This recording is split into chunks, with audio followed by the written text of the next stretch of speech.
gratuité de l'enseignement de base, pour quel but et résultat? Est-ce que toutes les conditions sont réunies pour sa réussite? Quel avenir pour ce programme? Toutes ces questions seront développées durant notre entretien avec M.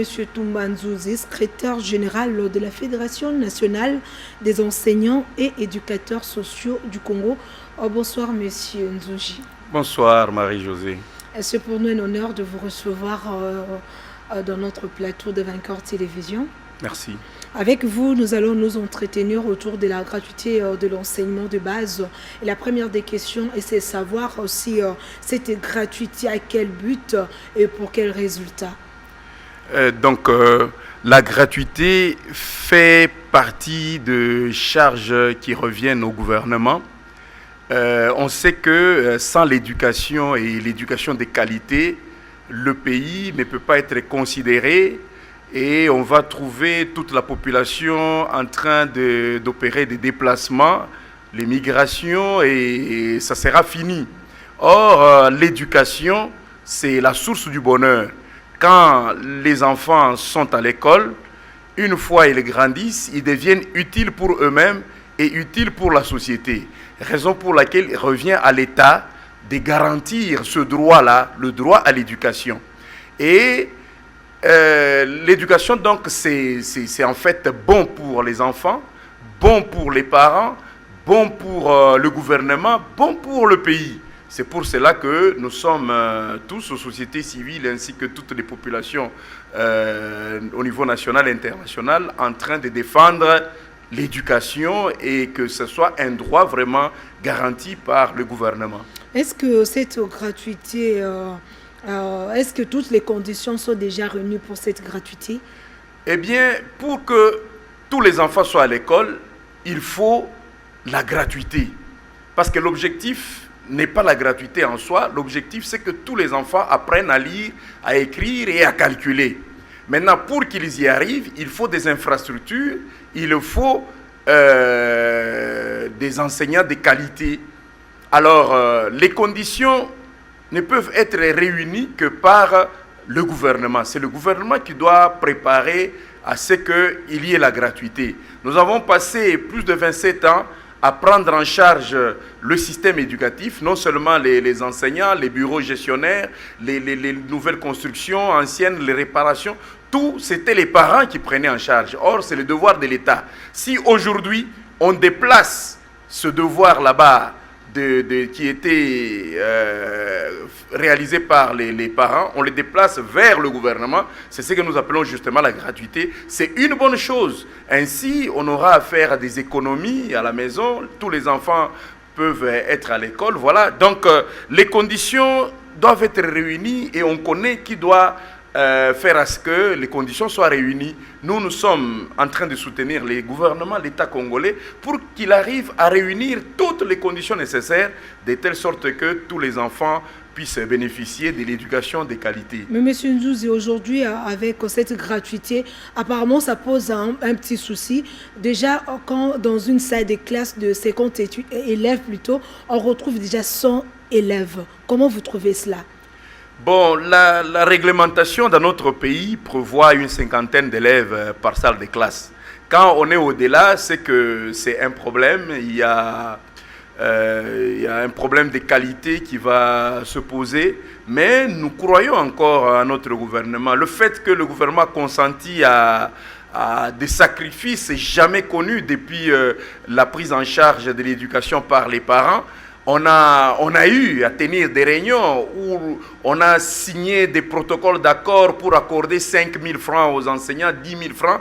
Mais ici, le chiffre est quand même pas convenable, mais c'est quand même beaucoup par rapport au budget de notre pays. Alors, nous pensons que le gouvernement, de la même manière qu'il est en train de penser à mettre à l'aise les enseignants avec ce premier palier qui est en application depuis le mois de septembre, le deuxième palier, le troisième palier que nous attendons pour le mois prochain, nous pensons qu'il fera autant le gouvernement pour que l'on arrive à avoir suffisamment de salles de classe pour tous les enfants de la RDC. En dehors du gouvernement, il y a aussi ses partenaires techniques et financiers. Nous avons le partenariat mondial de l'éducation qui est en train de construire les écoles. La Banque mondiale a prévu d'allouer un énorme montant au pays. Ils ont prévu, mais sur terrain, c'est pas ce qui se passe. On voit nos enfants qui partent à l'école, se disent, mais bon, voilà, maman, je suis dans une salle de classe où je n'arrive même pas à bien respirer. Bon, écoutez, nous voulons faire... Est-ce que c'est parce qu'on parle de la gratuité de l'enseignement et qu'on doit envoyer tous nos enfants à l'école au même moment?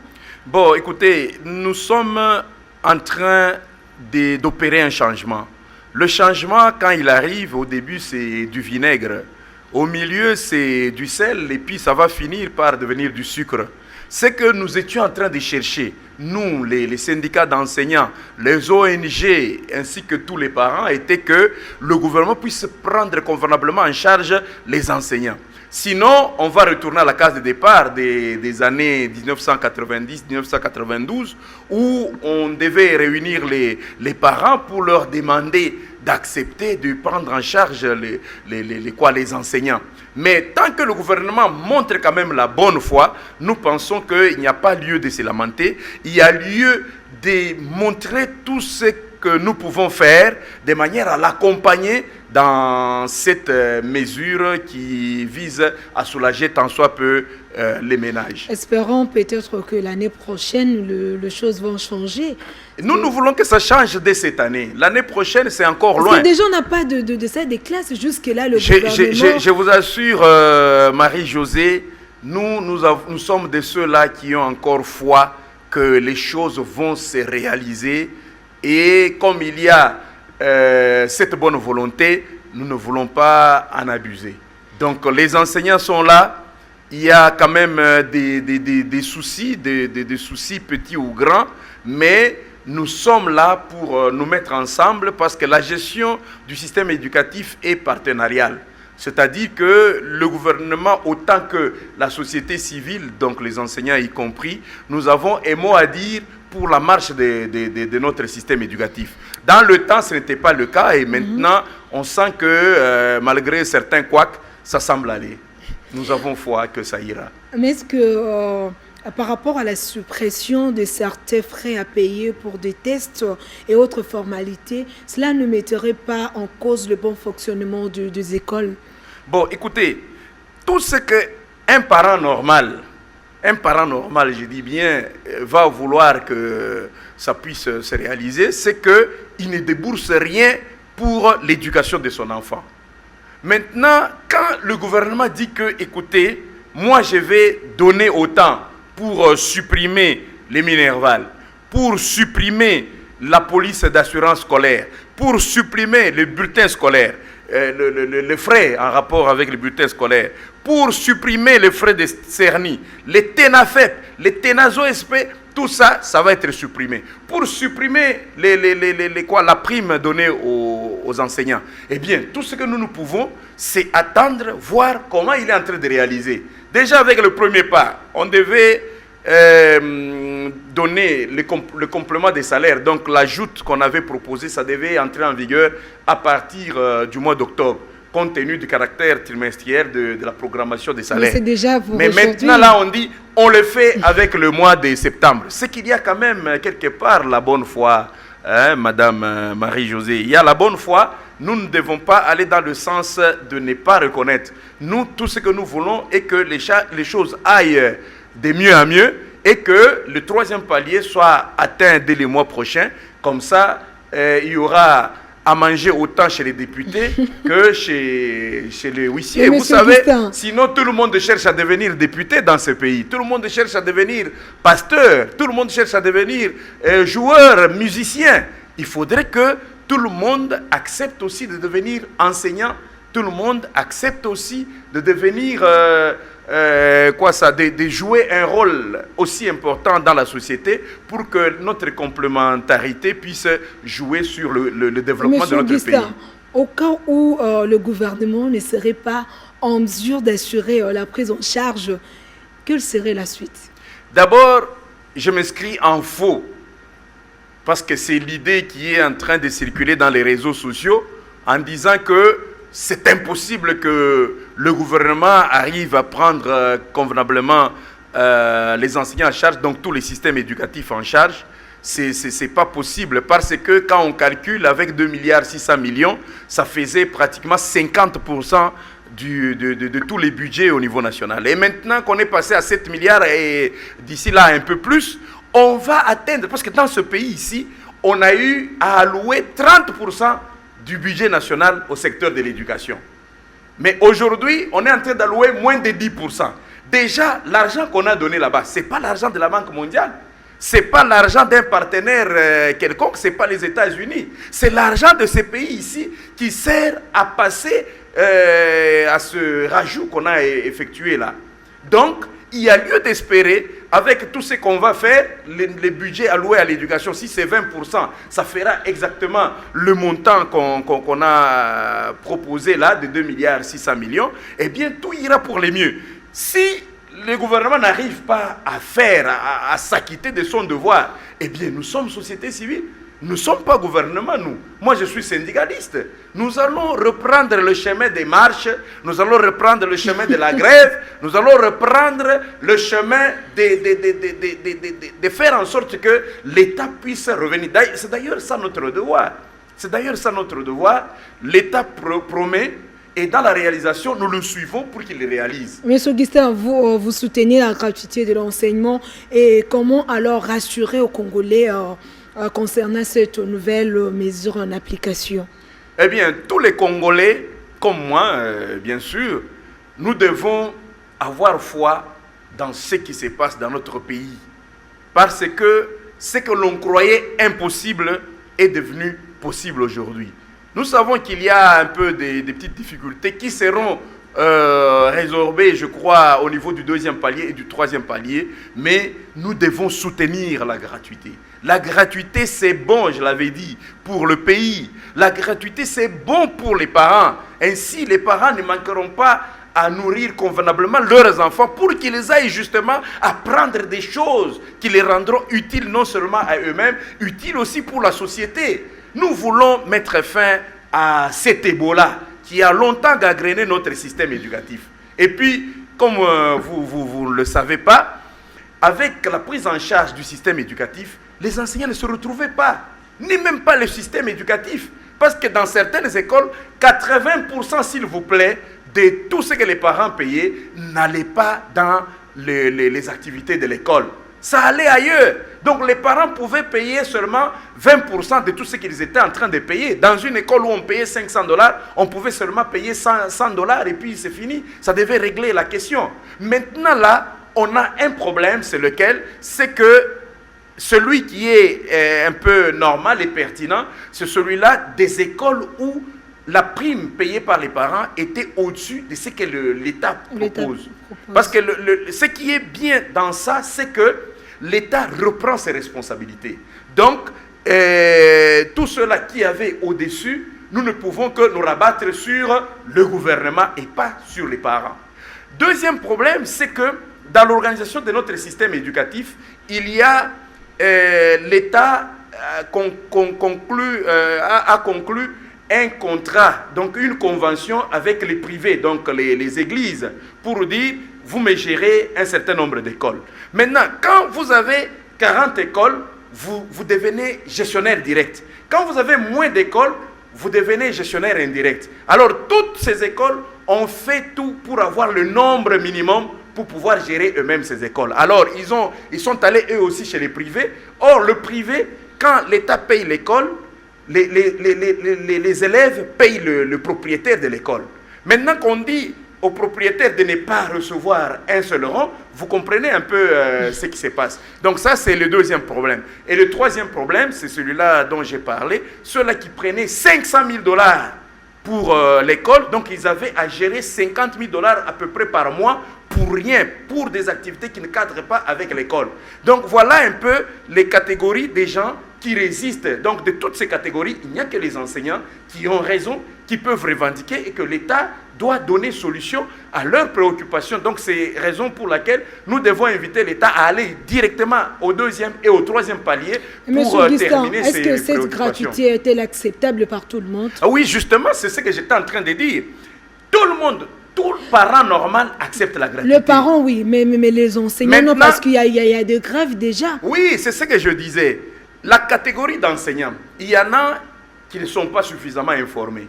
Il y en a d'autres qui ont un problème avec les manques, ce qu'ils appellent les manques à gagner, c'est-à-dire la différence entre ce que l'État donne. Prenez l'exemple, un enseignant qui touchait déjà 500 $ comme prime, oui. Mais aujourd'hui, on lui donne un quart. Un quart. Oui, mais comment vous trouvez cela pendant qu'il doit payer le loyer, il a aussi ses enfants qu'il doit étudier, écoutez, avec tout ça? Sur ce point-là, les syndicats sont divisés. Il y en a qui disent carrément c'est l'État qui a pris en charge ses responsabilités, eh bien, tout le monde doit se conformer. Celui qui n'est pas d'accord, il va chez les privés. Ça, c'est une catégorie des syndicats qui disent. Mais nous sommes de ceux-là qui disent que l'État doit tout faire pour appliquer les autres paliers de manière à dissiper ces difficultés. Et aussi pour, tu sais, on parle de quoi? Des zones salariales. Parce qu'à Kinshasa, ce qu'on donne, ce n'est pas ce qu'on donne à l'intérieur. C'est ça aussi le problème. C'est que les enseignants de l'intérieur sont en train de gémir pour réclamer leurs droits parce qu'ils sont aussi enseignants que les enseignants de Kinshasa. Maintenant, à ce point-là, nous disons ceci, on n'a pas créé des zones salariales. Parce qu'en ce qui concerne les salaires, on a réparti équitablement, donc justement, chez tous les enseignants de la République. Mais il se pose seulement le problème au niveau des logements et de transport. Là, l'État est allé, même les augmentations, l'État a décidé de façon unilatérale. Donc on ne peut pas crucifier un syndicat pour dire, ce sont les syndicats qui étaient en réunion avec l'État pour dire, donnez beaucoup à Kinshasa parce que tous les syndicats ont des sièges à Kinshasa et ne donnez pas à Uvira, ne donnez pas à Mweka comme nous sommes en train, on est en train de nous... Mais pourquoi pas, c'est par exemple, si un enseignant de Kinshasa touche 20 000 francs congolais, que c'est lui aussi de Nord qui puisse aussi... Oui, justement, au niveau du salaire, c'est ce qu'on a fait. Mais ce n'est pas ce qui se passe sur terrain, parce que tout le jour, il y a des enseignants qui revendiquent cela. Oui, ils revendiquent, c'est avec raison, parce que nous avons un seul employeur et il doit agir équitablement. Je dis ceci, il n'y a pas un problème en ce qui concerne les salaires. Pour les salaires, on a donné la même chose. Le problème se pose au niveau de logement et de transport. De même, le transport, on sait, quand vous habitez à moins de 3 km de votre lieu de travail, vous n'avez pas droit au transport. Quand vous êtes logé à Kinshasa, c'est différent de celui qui est logé à l'intérieur. Mais l'État, au lieu de faire une étude préalable, de promulguer une loi qui régit cela, l'État a préféré s'enfermer seul, sans aucun concours des experts qui sont dans les secteurs, et commencer à distribuer les chiffres comme si on était en train de distribuer il y a des grèves presque partout. Oui, bon, l'État doit penser à trouver des réponses adéquates. Ces enseignants ont raison aussi de revendiquer. Les enseignants ont raison de revendiquer, parce que ces injustices doivent être corrigées. Mais l'État promet quand même. L'État promet, il dit, au deuxième palier, on va supprimer toutes ces inégalités. C'est ça la réponse officielle de l'État. Et nous sommes là pour pousser l'État à mettre cela en application. Aujourd'hui même, si cela est possible, quand on va voter le budget, je pense que avec l'application en janvier, mais c'est encore loin, il faudra encore supporter 2 mois d'inégalité. Et déjà, c'est la fin de l'année où on voit des parents qui doivent s'en charger. C'est en fait un problème, c'est drôle. Merci beaucoup, M. Guistin. Oui, et il y a aussi une situation, c'est ce qui concerne le secondaire. Vous savez, la gratuité est totale au primaire. Au primaire, on a supprimé tout. Mais au secondaire, il y aura des frais que les parents vont payer. Pourquoi? Parce que l'État ne prend pas en charge les non payés. L'État ne prend pas en charge les frais de fonctionnement au secondaire. Alors, au lieu que les parents soient abandonnés à la merci des gestionnaires en fixant, et des chefs d'établissement en fixant, en suivant la volonté des chefs d'établissement, c'est les gouverneurs des provinces qui vont fixer les frais. Alors, ça sera une proposition de la commission provinciale de l'enseignement primaire, secondaire et technique.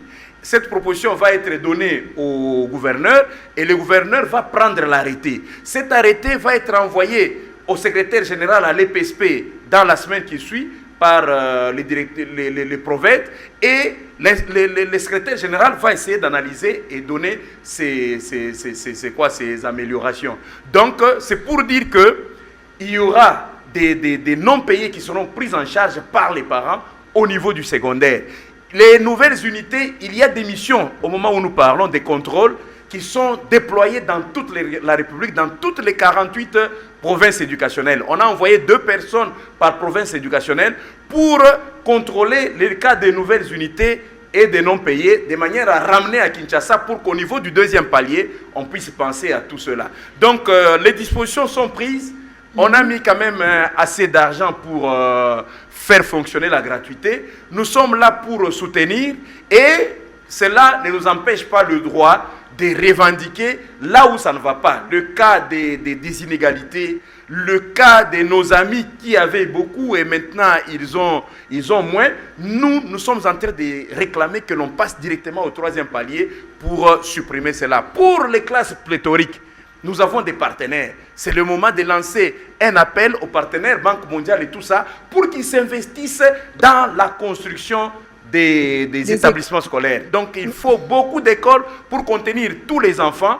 Et avec ça, je pense que nous aurons à bâtir un Congo plus que parfait et un Congo où tout le monde y trouvera la meilleure vie. Merci beaucoup, Monsieur Augustin. Merci, Marie-Josée. C'est la fin de cet entretien. Merci à tous et à toutes de nous avoir suivis et bonne suite au programme sur nos antennes. Au revoir.